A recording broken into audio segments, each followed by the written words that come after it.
almost 2 o'clock in the afternoon, guys. Nagluluto pa kami ng aming tanghalian kasi late na.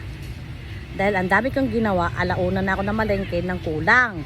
So, ang ulam namin for today's video is kare-karing gulay. So, guys, ito na ang ating ingredients. Talong. Syempre, hindi mawawala ang puso ng saging. Sitaw. At syempre, ang pechay. Hugas na yan, guys, ang pechay. So ngayon, dahil piprituhin ko ang talong, ayan, hihiwain natin si talong. Teka, itabi mo na. Tabi ko muna dito. Ayan. Hihiwain ko si talong, guys, kasi ipiprito ko siya. So,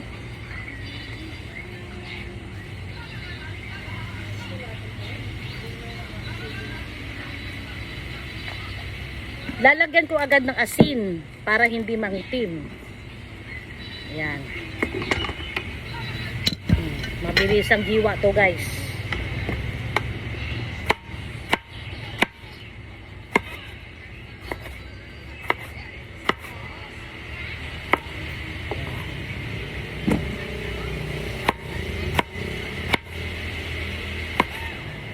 Bahala na kayo kung ano ang style nyo sa paghiwa at gaano kalaki, nasa inyo na yan. Sa akin, pag ganito, paslant,